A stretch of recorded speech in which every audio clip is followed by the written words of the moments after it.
There's a peace at Sunrise that surpasses all understanding. It's a renewal, a feeling that anything is possible. I'd like to say I drag myself from the comfort of my bed every day to enjoy sunrise's splendor, but you wouldn't believe me and I would be lying. What is true is I was there that day and so was she. There's a connection between sunrisers just because they are sunrisers. It's a shared, yet unspoken, appreciation for things quiet and beautiful. That might explain why I was immediately drawn to her, but I know it wasn't just because of the earliness of the morning. Delila, you see, would have attracted me no matter the time of day.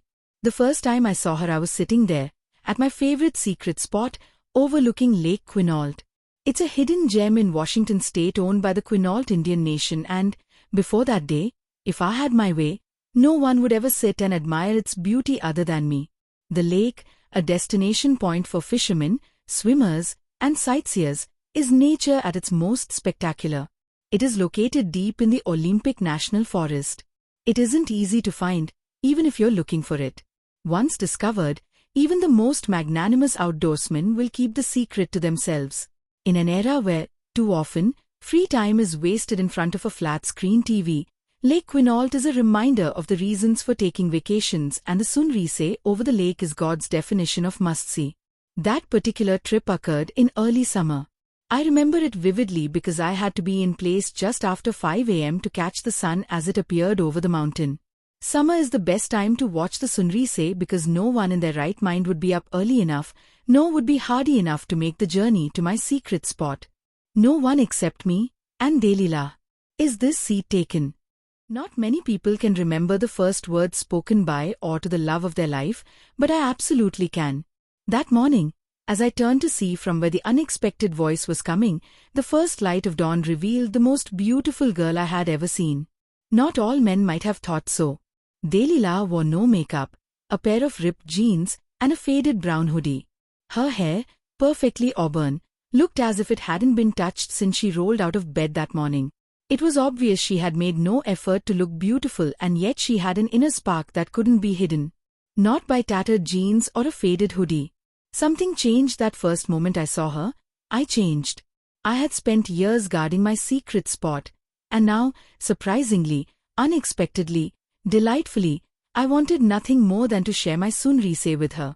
I, unfortunately, was not born a poet, and as such the most romantic thing I could think of in response to her inquiry was, "It's a free country." With that, she invaded my secret spot, both next to the lake and in my heart. The silence that followed was both loud and revealing. Delila wasn't there for small talk. She was there to admire the beauty of Sunrise. We sat in silence and watched as the sun peeked over the horizon, covering the two of us in its warming light. She and I carried on a conversation without words. She told me, silently, that she understood the importance of the moment, and I responded in kind that this moment was made all the more special because she was there to share it. Perfection is a goal impossible to realize in this mortal realm, but that morning came as close as is humanly possible. So many thoughts ran through my mind as the sun revealed itself completely. Then, just as quickly and quietly as she had come, Delila rose to her feet, wiped some residual dirt from the seat of her ripped jeans, and headed down the trail and out of my sight. 8 words verbalized, an infinite number of potential events contemplated. 30 minutes had passed, a lifetime had been imagined. I was sure I would never see her again, and the thought made me overwhelmingly sad. The next 5 years came and went, 5 long years since that day at the lake. There were first dates, first kisses, and the words, "I love you," exchanged, yet every time fate or intention would reach down and sabotage promise. I became determined to find peace in my solitude. There was always a reason or an excuse for my ending every potential relationship, but at its core was a shared Sunrise and a conversation that didn't happen. I went to our spot from time to time, to see the Sunrise, not for her. At least, that's what I told myself. I had given up without realizing I was hoping. Hoping to see her again. Hoping to feel what I felt that day. Hoping she would be there. And then it happened. It was once again summer, it was Sunrise, but this time she was there. Is this seat taken? It's a free country. The same 8 words. At the time, I didn't know that she, too, had often made the trip back to our secret spot. Seeing her again, I knew I wouldn't let the opportunity slip from my grasp, not a second time.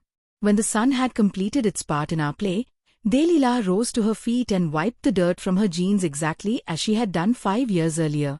This time, however, I stood up as well. My name is Peter. I don't like coffee, but I'd really like to have a cup with you. My name is Delila, she responded, matter-of-factly, and I would be glad to share a cup of joe. She called it joe? It's funny the things that confirm that a love is real. I couldn't tell her that day, for fear of losing her, but at that moment, I was sure.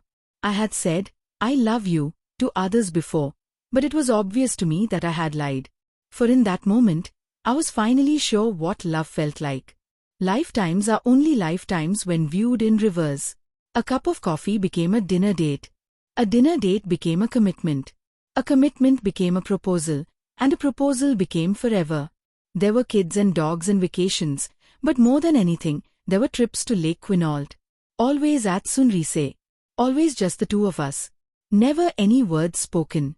You never know the last time is the last time until it's too late.